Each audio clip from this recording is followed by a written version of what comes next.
ভাগাভাগি ছাড়া আর কিছু বোঝে না। লোভটাকে বন্ধ করে দিন। যারা লোভ করবে তাদের মুখে একদম পুরো ললিপপ দিয়ে অথবা লুকোপ্লাস্টার দিয়ে বন্ধ করে দিন। টেন্ডারটা সেন্ট্রালি হবে। আমি লোকাল হাত থেকে টেন্ডার তুলে নিচ্ছি আজ থেকে। এ ব্যাপারে আমি একটা কমিটি করে দিচ্ছি, কোনো কিছু হলে আমি তাদের ধরবো। আসলে এগুলো কিছুই নয়, এগুলো জমি চিহ্নিত করা।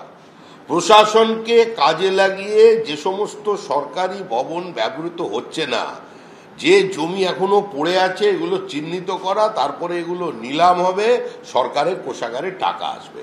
ভাঁড়ের মা ভবানী, আসল গল্প এখানে।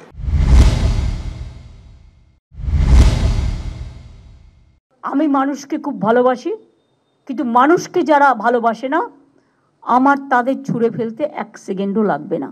ডোন্ট টেক কেয়ার কোন পার্টির কে এমএলএ কার কোন মিনিস্টার বলছে শুনবে না। নিজের কাজটা দায়িত্বশীলতার সাথে পালন করবে, এটা আমি আজকে পরিষ্কার বলছি। মুখ্যমন্ত্রীকে আপনারা তো ছোট প্লেয়ার মনে করার কোনো কারণ নেই।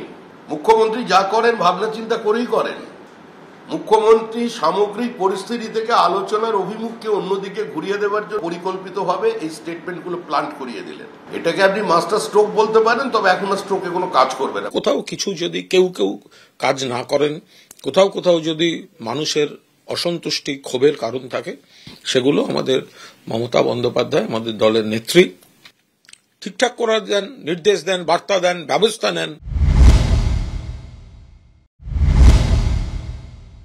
জনকল্যাণমূলক যে নীতিগুলো সরকার নিয়েছিল মমতা বন্দ্যোপাধ্যায়ের নেতৃত্বে, সেখানে কিন্তু গ্রামের মানুষ উজাড় করে ভোট দিয়েছে। কিন্তু অন্যদিকে যদি আমরা পুরসভার এই ভোট শেয়ারিংটা দেখি, তাহলে আমরা দেখব যে শহরের মানুষ, শিক্ষিত মানুষ বা শহর ভিত্তিক যে মানুষের বসবাস, তারা কিন্তু সেইভাবে তৃণমূলকে ভোটটা দেয়নি। এটা হয়তো তিনি বুঝতে পেরেছেন।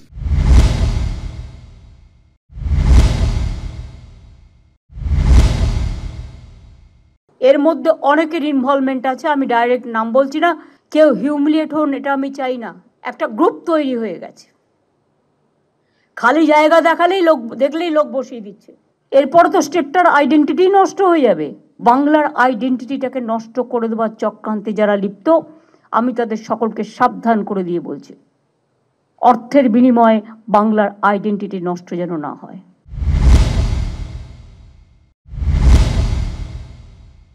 যা ইচ্ছা তাই হবে, এটা আমি কিছুতেই সহ্য করব না।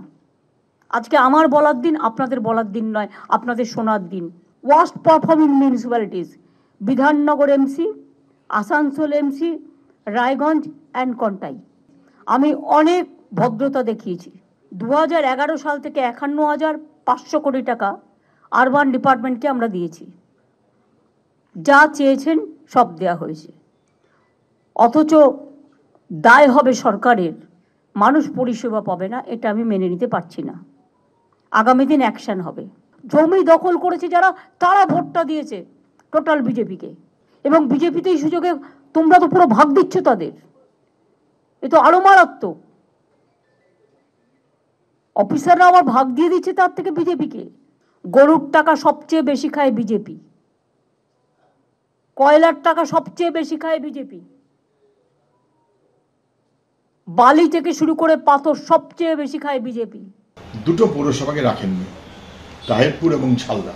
মুখ্যমন্ত্রী বুঝে গেছেন যে ওর দলের অনুগতরা চোর, তাদের উনি মিটিং ডেকেছেন জকা দেবার জন্য। তাহিরপুরকে ডাকার সাহস পাননি। স্বচ্ছতার সাথে কাজ হয়, ওখানে বকাঝকা দেবার যোগ্যতা মুখ্যমন্ত্রীর নেই। ওর অনুগতরা চোর এবং লুটেরা, মানুষের পরিষেবা দেয় না, মুখ্যমন্ত্রী স্বীকার করবেন। লোকসভা ভোটের পুরসভা ভিত্তিক ফলাফলে দেখা যাচ্ছে অনেক পুর এলাকাতেই তৃণমূলের থেকে মুখ ফিরিয়েছেন শহুরে মানুষ। বিভিন্ন পুরসভা এলাকায় বিজেপি এগিয়ে রয়েছে। এই পরিস্থিতিতে পুরপ্রধান, জনপ্রতিনিধি থেকে মন্ত্রী আমলাদের মুখ্যমন্ত্রীর ধমক তাৎপর্যপূর্ণ বলেই মত রাজনৈতিক মহলের একটা বড় অংশের। আশাবুল হোসেন, কৃষ্ণেন্দু অধিকারী ও উজ্জ্বল মুখোপাধ্যায়ের রিপোর্ট, এবিপি আনন্দ।